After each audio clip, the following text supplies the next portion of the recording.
যে British parliament নারীকে পুরুষ এবং পুরুষকে নারী করা ছাড়া আর সব কিছু করতে পারে।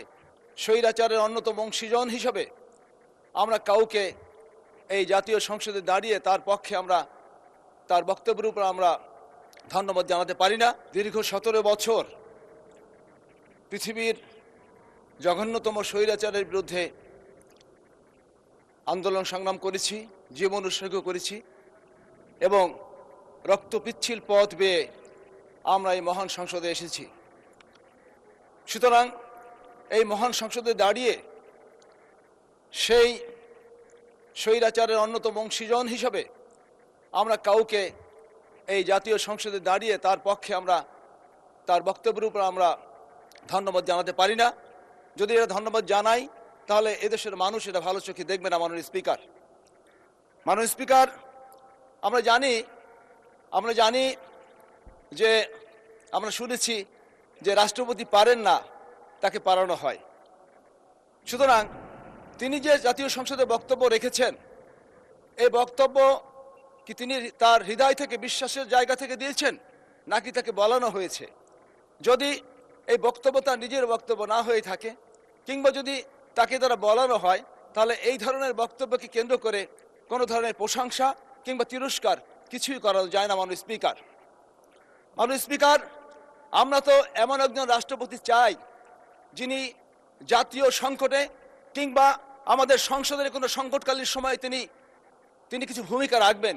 সে ভূমিকা রাখার মতো একজন রাষ্ট্রপতি আমরা চাই।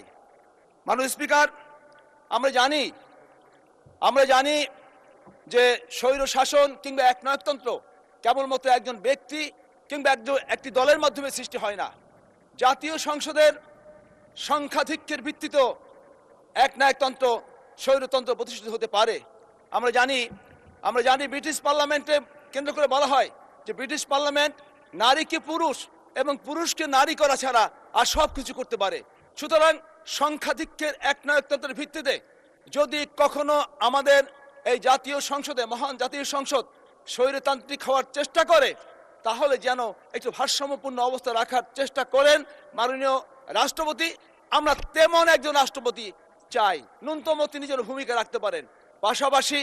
পাশাপাশি এই যে সংখ্যাগরিষ্ঠের একনায়কতন্ত্রের উপর ভিত্তি করে, সংখ্যাগরিষ্ঠের উপর ভিত্তি করে যদি কখনো আমাদের সংবিধানকে ব্যবচ্ছেদ করা হয় ইচ্ছা মতো, তখন যেন সংবিধানের একজন অভিভাবক হিসাবে আমরা যেন স্বাধীন বিচার ব্যবস্থা আমরা পাই, স্বাধীন সুপ্রিম কোর্ট পাই। এতটুকু আশা, এত রক্তের পরে, এত জীবনের পরে, এত বিপ্লবের পরে বাংলাদেশের মানুষ আমরা আশা করতেই পারি। মাননীয় স্পিকার, সুতরাং আমরা বিশ্বাস করি আমাদের মহান সংসদ ভবিষ্যতে তেমনি একটি ভারসাম্যপূর্ণ রাষ্ট্র প্রতিষ্ঠা করার জন্য কাজ করবে এবং এই দাবি আমি আমাদের বিরোধী দলের পক্ষ থেকে করছি এবং আমাদের ট্রেজারি বেঞ্চে যারা সরকারি দল রয়েছেন তাদের কাছে এই দাবি আমি উত্থাপন করছি।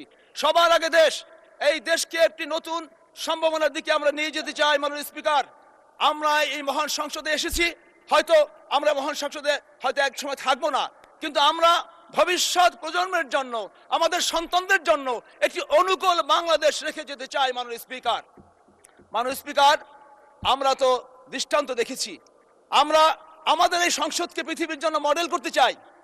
যে দৃষ্টান্ত দেখিয়েছেন আমাদের বিরোধী দলের নেতা, আমাদের সংসদ নেতা, যে আমরা জাতীয় সংকটে ঐক্যবদ্ধভাবে আমরা কাজ করতে জানি, কাজ করতে পারি, এ সক্ষমতা ত্রয়োদশ এই জাতীয় সংসদ দেখাতে সক্ষম হয়েছে।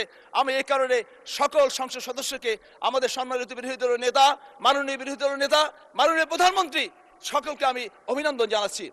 মাননীয় স্পিকার, আমাদের হচ্ছে সবার উপরে জাতীয় ঐক্য, ন্যাশনাল ইন্টিগ্রিটি। সুতরাং আমরা অতীতের সেই যে স্বাধীনতার পক্ষের শক্তি, স্বাধীনতার বিপক্ষের শক্তি ধুয়া তুলে আমাদের মধ্যে বিভাজন সৃষ্টি করে যারা স্বৈরতন্ত্র চালিয়েছিল,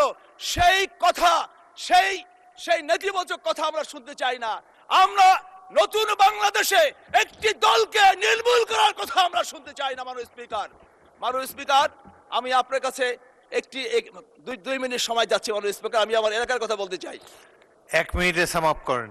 মাননীয় স্পিকার, আমি যে জনপদ থেকে এসেছি সেই জনপদটি হচ্ছে একটি পশ্চাৎপদ জনপদ। আমরা এই সংসদে আমরা জেনেছি যে আমার 20টি ইউনিয়ন, একটি পৌরসভা, এবং সেখানে উন্নয়নের কোনো ছোঁয়া পড়েনি। আমরা জেনেছি, আমরা জানি যে এখনো 75% রাস্তাঘাট কাঁচা।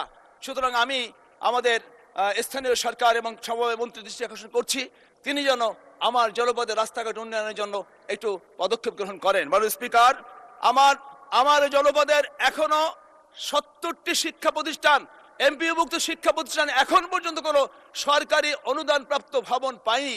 আমার ঝুঁকিপূর্ণ জনপদ, আমাদের সেই কালবৈশাখী এবং দুর্যোগপূর্ণ আবহাওয়ার যে জনপদ, সেই জনপদে যদি আমাদের সন্তানদেরকে সুশিক্ষা দিতে হয়, সন্তানদেরকে যদি নির্বিঘ্নে শিক্ষা প্রতিষ্ঠানে নিয়ে আসতে হয়, তাহলে ভবন অত্যন্ত জরুরি।